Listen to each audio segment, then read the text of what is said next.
Hello and welcome to episode 45 of the Fiber and Dice podcast. I am your host, Rebecca. You can find me on Ravelry and Instagram as Engineers Falcon. You can find the group for Fiber and Dice on Ravelry by looking for Fiber and Dice podcast. Come and join us over there. You'll be eligible for prizes and all of those kinds of exciting sorts of things. So, what's new? Last episode I made a big long list of standard apologies and blah, blah, blah, and life's going on. Yeah, since then we've added a broken toe for me and a kidney stone for the engineer to the list of reasons I did not record. We just can't catch a break, man. But we are both doing much better. We are all, well, I can walk on my foot again. I can spin again. In fact, I broke my toe the day after I recorded, and so it was like 4 days. It was my pinky toe. It was not a big deal. In fact, I might have even broken that toe already once on the podcast. I do that periodically. So, I put makeup on this morning. I took all the eye makeup off because it is allergy season here, and I was miserable. Absolutely miserable. So, I'm recording without eye makeup today, and the engineer's on his way home from work, so I'm going to see how much I can get into this little block of time. I've got about 10 minutes maybe. And then maybe he can help me record the Gamerly News segment later tonight. So, Mountain of Conquered Things. I told you last week there was going to be a reprioritizing because I had no finished books. It's just unacceptable. Unacceptable. So, since last we talked, I have finished Alcatraz versus the Shattered Lens. It is a middle school grade books by Brandon Sanderson. We have listened to them on Audible. I think the narrator sounds a lot like Brandon Sanderson because I listened to him on that podcast, Writing Excuses, and he sounds a lot like him. There are currently 4 books in the series. Scholastic did not opt to print the 5th and final book, but Brandon bought them back, and now Tor is going to republish them, and they're going to start republish them, I think, in November, and the 5th book that we are very, very, very excited about will come out in February. So, we are very much looking forward to that. They have been so funny and witty, and there are enough jokes in there that are clearly for grown-up sci-fi fantasy readers that went completely over the Geeklands' heads, that the engineer just literally laughed out loud, like almost laughing so hard we had to pull over on the side of the road because we were laughing really hard. I finished a book called Listful Thinking. I read that on my Kindle. It was a BookBub. It was on sale one day, so I grabbed it, and I have to say it was all right. I am a lifelong list maker, so there was not a lot of new information there for me, but a few tips that made it worth the, I think, $1.99 I spent on it. If you are not a natural list maker, and you would like to be, then you might find a lot more in it than I did. But I still picked up some useful tips, so I do not feel like it was a waste of money at all. I finished book number 3 on the list of books finished is Light Fantastic by Terry Pratchett. It was Discworld book number 2. This one I have been reading since March, maybe. I have to really, really think when I read Pratchett's books, at least so far. I have to really concentrate. So reading 5 minutes in the line in the grocery store and 10 minutes while the kids finish up a math page and in and out, I just kept getting lost. So I had to wait till I had a weekend, most of a weekend, to just sit down and read. And once I did that, I liked it very much. I thought it was a little slow in the middle, but the end was so worth it. I have fallen in love with Discworld. I love them very much. I finished a book called Home is Where My People Are. It is a Southern Christian girl and her journey to find what home meant to her, and her journey with her spiritual walk and with just her life in general, and I enjoyed it immensely. I think I gave it 5 stars on Goodreads because I thought she was funny and I thought she was engaging and I didn't want to put her book down. In fact, I think I read it in 3 days. I bought it on a Tuesday night. The mating plumage, the cover art spoke to me as I walked by it at Barnes& and Noble, and I picked it up and brought it home and started reading it, and I think by Thursday or Friday I had finished it. I couldn't put it down. Funny, sweet, sad, just, she's a very talented storyteller. I enjoyed it very much. I finished some nonfiction, ADHD kind of stuff that I'm reading for the family. Charles finished Howl's Moving Castle. That has been our bedtime story for the last few months. We started it, and then we stopped doing bedtime story for some really stupid reason that I don't remember. And so in the last couple of weeks, we've really been getting back on routine and back in schedule. I loved Howl's Moving Castle. Loved it. So it was wonderful. We will pick up the next book probably next time we're at the library, or if I see it on sale somewhere, I'll pick it up there. But it is middle grade. That's most of what we read with the kids right now is middle grade, and it was fabulous. There was a lot of, and I enjoy this, some people don't, there was quite a bit of just everyday life, like what they were doing day to day. And all of these threads that she would start in the beginning of the book and then not finish till the end. And I really like stories that progress like that. I enjoyed it very much. Fabulous book. And, I've got two more. I finished Felicia Day's memoir, You're Never Weird on the Internet Almost. I listened to it on Audible. She read it. It was funny. It was fun. She is a lot like me. When she was talking about her depression and her anxiety and her like little silly thoughts that she has in her head that if I stop fretting about this, the whole world is going to fall apart. I was like, oh my goodness, she sounds so much like me.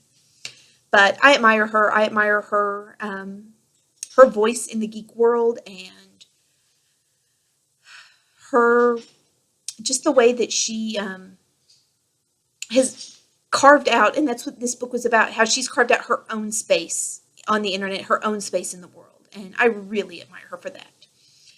And because that's not enough, obviously I'd started a lot of these and just got around to finishing them. I finished The Martian. I listened to it on Audible. I loved it. It got 5 stars too. I gave lots of 5-star reviews. Well, I don't review much. 5-star ratings this week. I had started The Martian. I listened to it very consistently until Felicia Day's book came out. And then I paused The Martian and listened to it while I was spinning and ironing and working out, and then I came back to The Martian, and I loved it. I loved it so much. Now I can watch the movie trailers. I was afraid there was going to be something.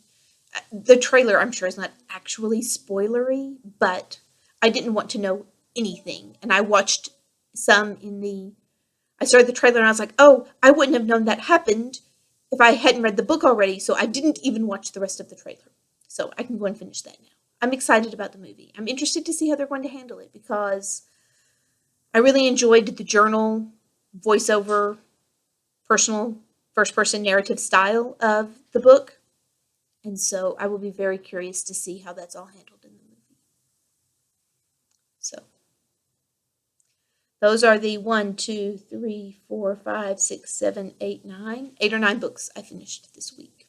So that was the first thing climbing the mountain. What else has climbed the mountain? I finished some fiber that was on the wheel last time we spoke. I think this was on the wheel last time we spoke. Oh, no, I had Frog and Carp. And I would love to show it to you. It was gorgeous, but it sold the day I put it up in the shop. So, sorry, but it was fabulous. Since then, I've spun this. I'm calling this Membrino. It is a 2-ply. It is all these earthy jewel tones, and I adore it.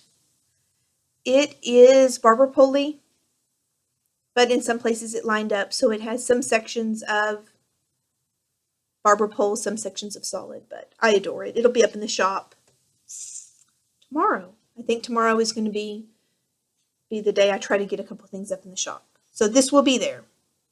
I love it. This was I don't remember who dyed this, but it's gorgeous. It is,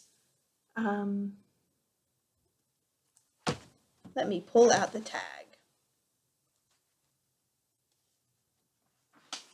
Colorway was, 100% extra fine merino. And this was a little pricier in the shop because it is a really nice fiber. It was It was not a cheap fiber. So I love it. I love it. I love it. I love it. It came out to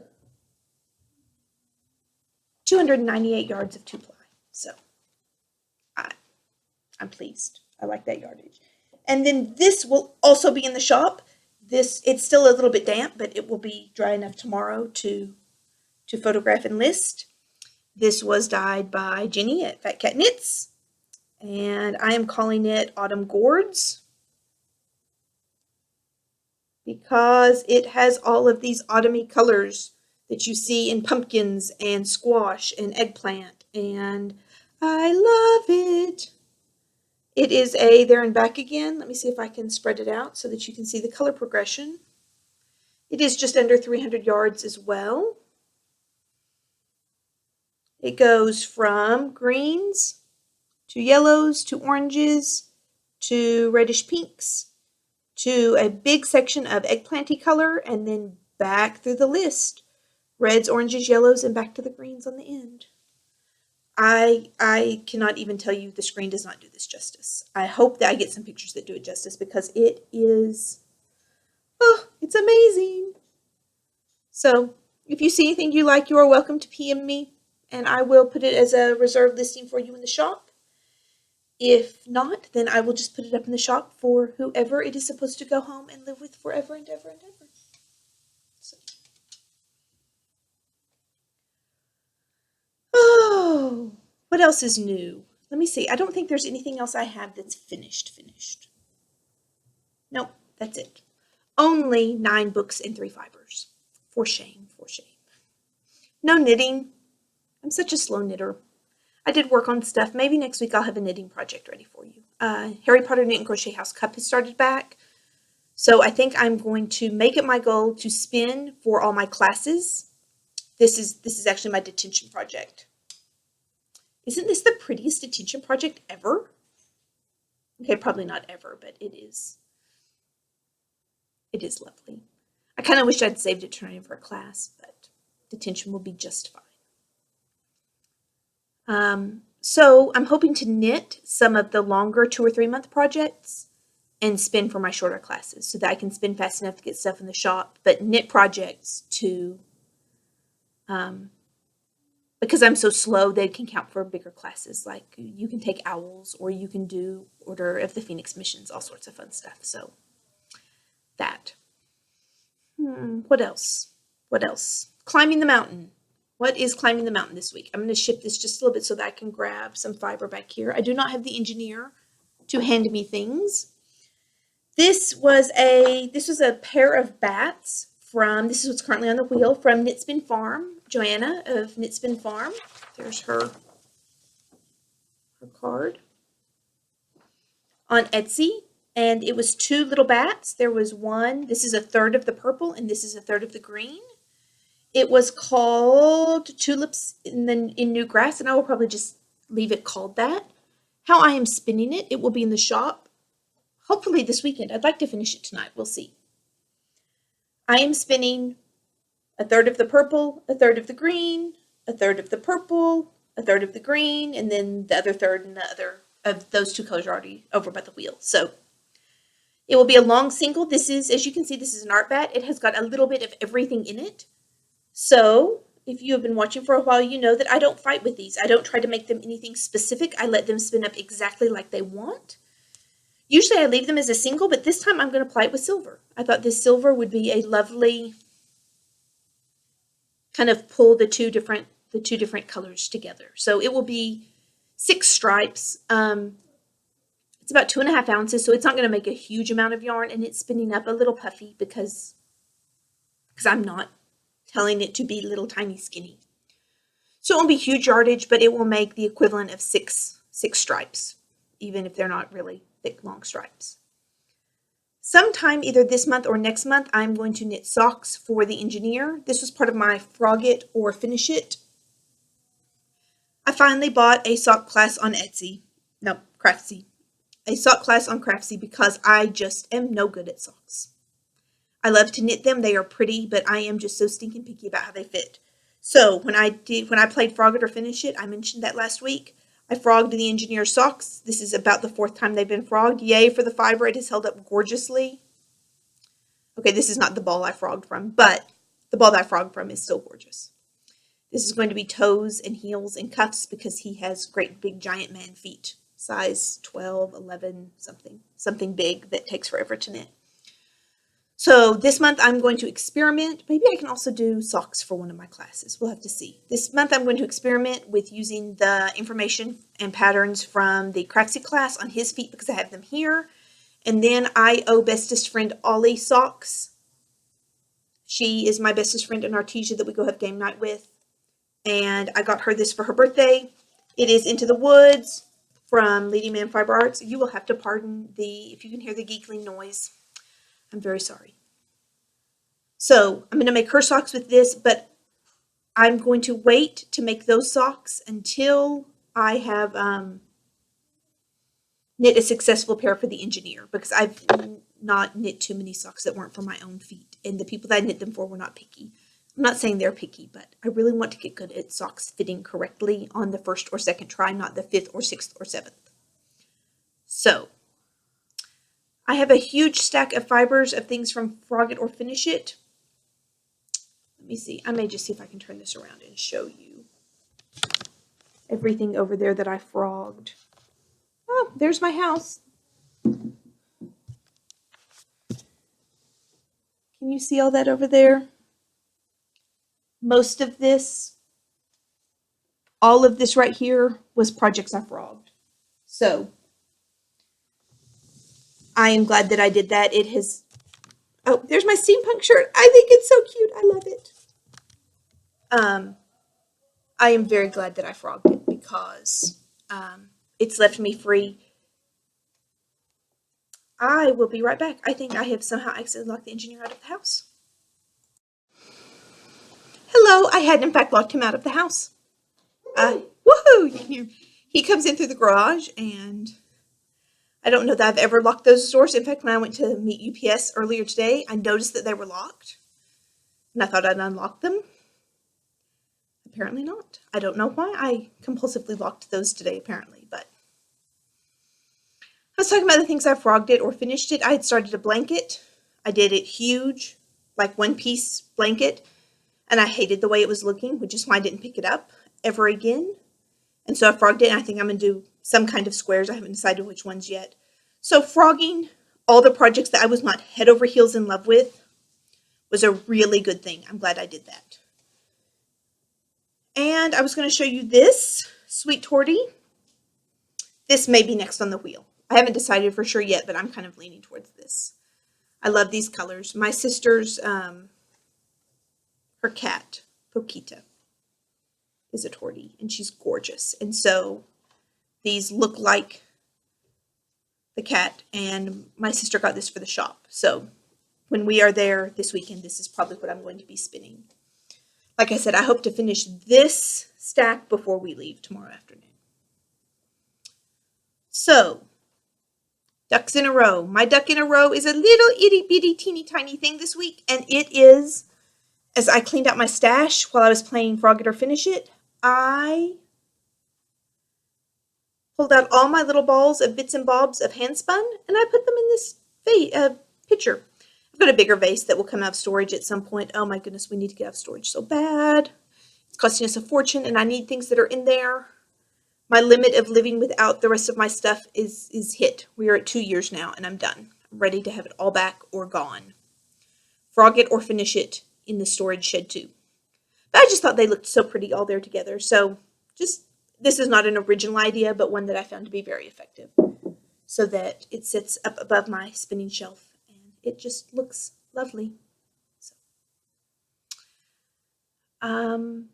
I have not actually done anything on the Fiber and Dice spin along this week. I am a bad hostess. I'm sorry. I've just had too many new things and too many things that had to be done immediately. Like this is for a class for Harry Potter Knit and Crochet House Cup. And this was a gift. So the gifters in Lubbock wanted to see it spun, so I spun it for them. And What I'm really hoping, and this may not work out, but what I'm really hoping is that for one of my Harry Potter bigger projects,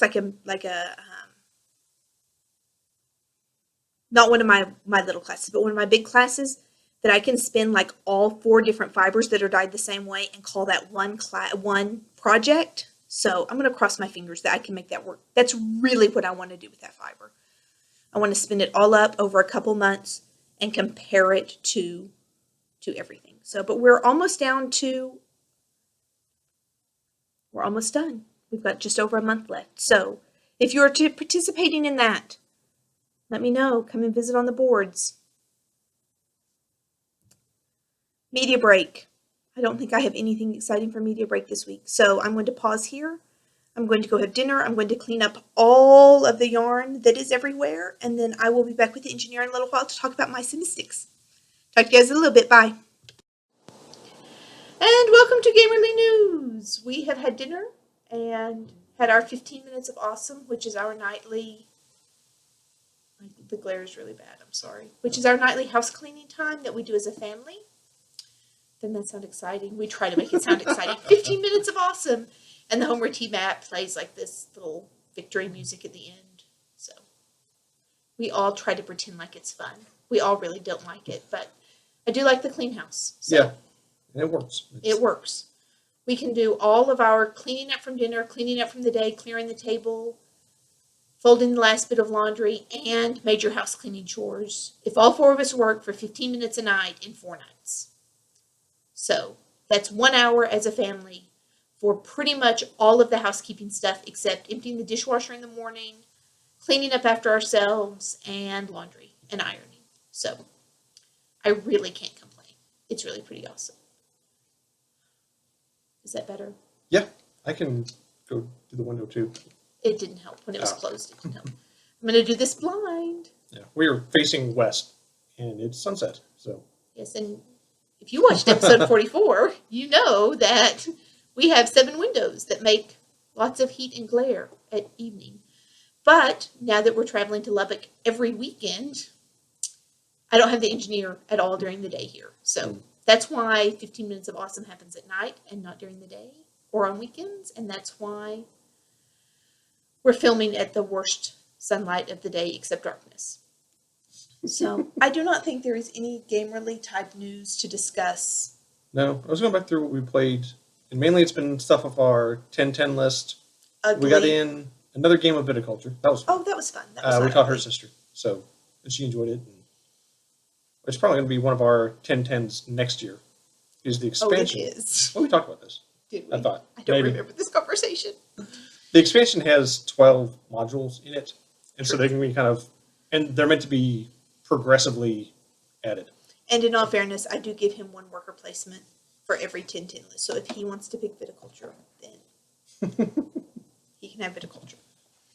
I don't hate it as much as I hate Lords of Waterdeep at all. I don't hate any game as much as I hate Lords of Waterdeep. It's a good game if you like worker placement. I'm muttering. I'm sorry. I will try to speak up. So, game of the week. I can't see the time, so I'm going to rush us. Mice and Mystics. We have talked about this pretty much since the beginning of the podcast, but it has not been featured as a game of the week. We own, I think, everything that's out right now. Mice and Mystics, this is the base game. This is the first expansion, Heart of Glorm.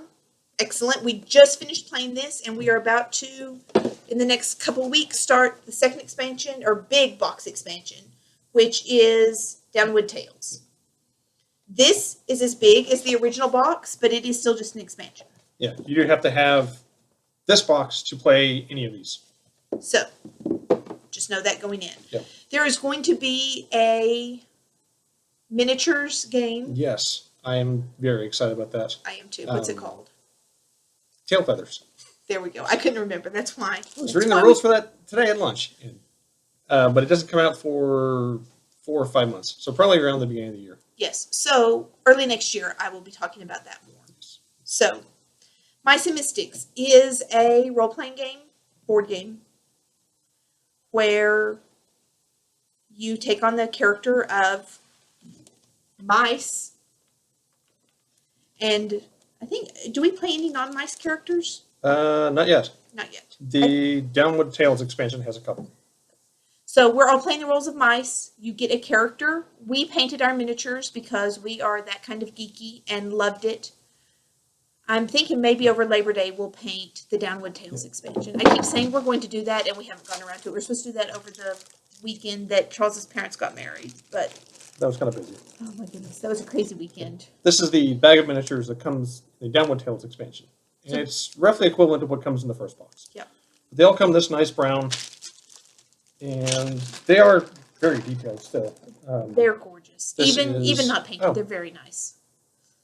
There's the camera. This is Jacobe. He is a gecko. And one of the playable characters from the expansion. So, but you can see all the details. And Oh, this Nice box stuff. doesn't say times and people and ages. it takes us usually an hour or an hour and a half per game. Some of them were 2 hours because we Yeah, kind some of of them got are longer. involved. I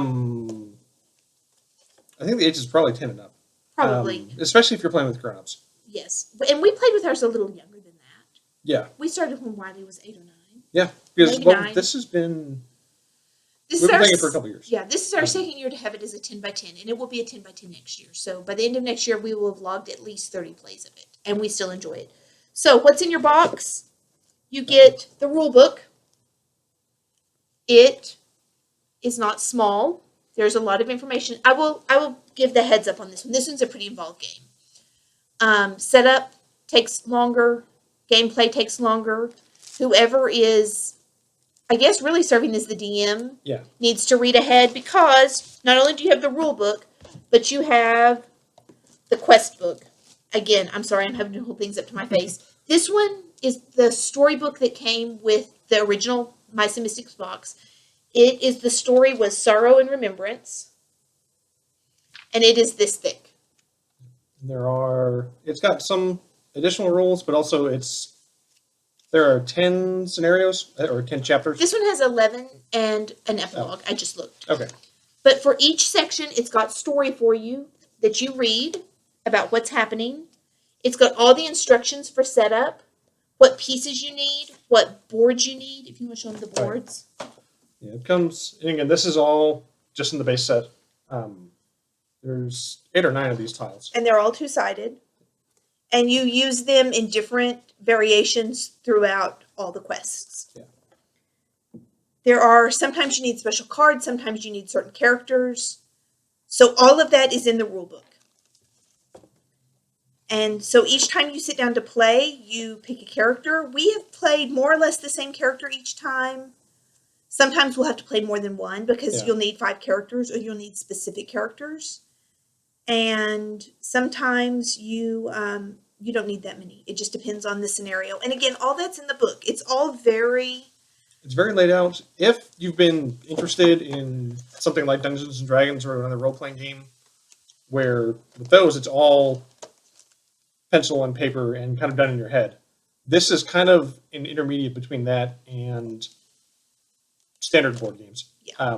Where this has, you set up the board and the pieces to move around, but you've got a lot of the structure built into the storybook that normally whoever's running the game comes up with.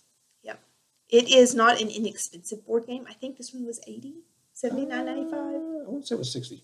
Okay. Well, it's up there. Yeah. But we figured it out that we ended up playing pennies per person per play because we've had friends and family play. We probably got 20 or 25, easily 20 or 25 hours. Oh, yeah. In 1 year or 18 months out of it. And there were 4 of us playing, so 4 to 5. I think we at one point had 6 of us. We had Oh, yeah, we did that. my sister played, and Susan from Denmark. Susan Denmark.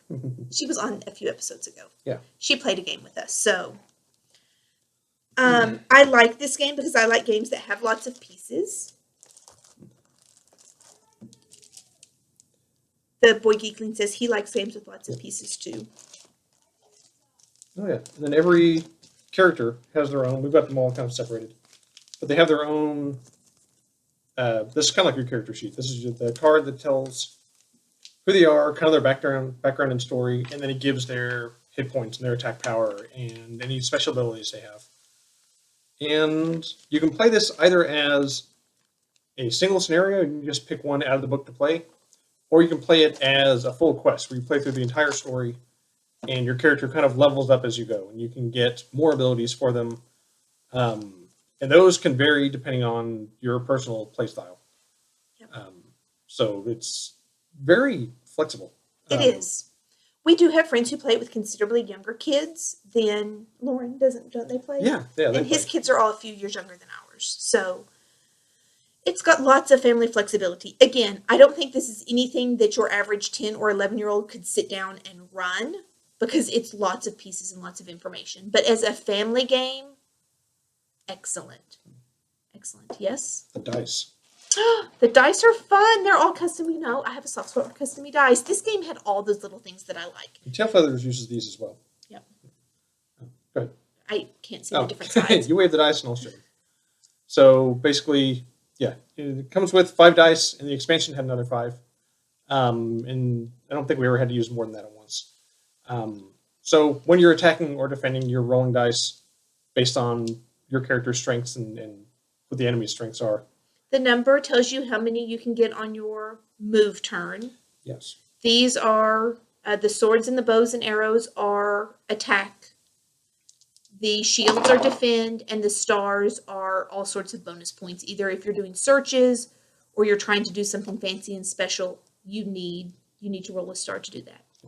And cheese. Oh, and cheese. You get to collect cheese. Cheese is used for its currency. Yeah. It's the currency in the game. So you start with some cheese, and you can get cheese. Different characters gain cheese in different ways, and if you roll cheese on an attack or a defense, you gain cheese. The enemies gain cheese too, which makes the game harder for you to play against. We do have some house rules. Oh, go ahead. The cheese makes it harder if the enemies get too much of it, and then when your mice have it, you use them for special abilities, or you get so many and you turn them in to gain a new ability permanently that you can use forward after that. Yeah. Our house rule, this game, and this was one of the only big complaints I had, has no reroll system. Oh. If you've played the... they did add that in the new one. Oh, is it in the new one? It's different, a little different from how we do it. But if you've played like Arkham Horror or those kinds of games, lots of games have a reroll system where you can pay a clue or a something. We instituted very quickly that you can use a cheese to reroll your dice because it was very frustrating to not roll what you needed, and turns are long. This is a great game for knitters. Yeah, it is. Because it's a long time sometimes between turns because there's lots of story and lots of battles, lots of enemies. I'll show you some of the enemies. But so this is a great game for knitting during. Spiders. And lots of rats. And cockroaches. Roaches. Oh. Roaches and I, not friends. And a giant This centipede. is my favorite. I custom mixed his paint color. I was so proud of myself. I love it. I love it so much. So, but yes, basically this is a stepping stone between regular gaming and D&D style complete in your head role play gaming. Yeah. That sounded really strange coming out of my mouth. I'm not sure why. Charles serves as our castle master, game master. Game master. He does the reading, and we have all gotten very attached to our characters and to leveling them up. And, I mean, again, enough that we have played through all 11 original quests, all 6 or 7. Yeah, and Heart of Worm had 6. And now and we're there's starting... another 10. Well, I haven't quite figured out how many there are. There are 10 chapters in Downwood Tales. Some of them branch or do... There's like an A and a B. And I haven't quite... Well, I haven't dug... I know it's based on how you do in the preceding chapter.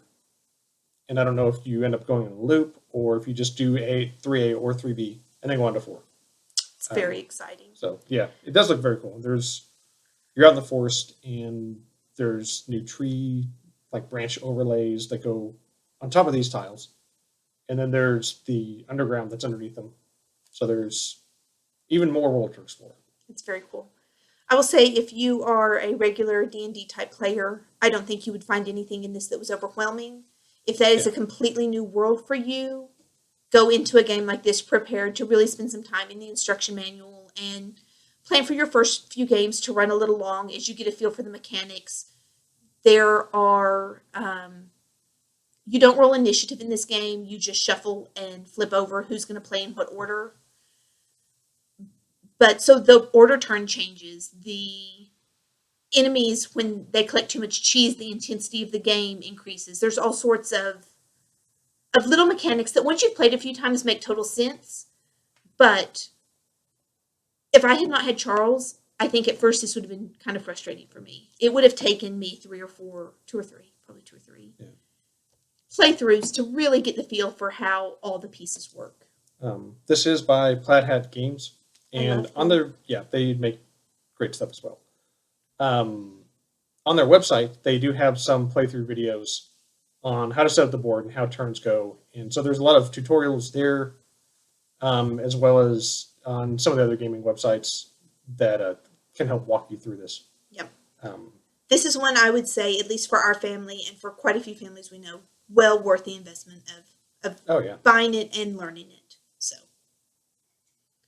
anything else you want to say? I have to say this is this might be our favorite family game that isn't we all love Pairs, we all love Love Letter, a little quick. But as far as like sit down and really dig in your heels and have an afternoon of gaming, I think this is probably the family favorite. Yeah. So that's it. That's all I have. that's all I've got too. Lord willing and the creek don't rise. I will see you guys again in a week or two. Bye. Bye. I can't see it. You're gonna have to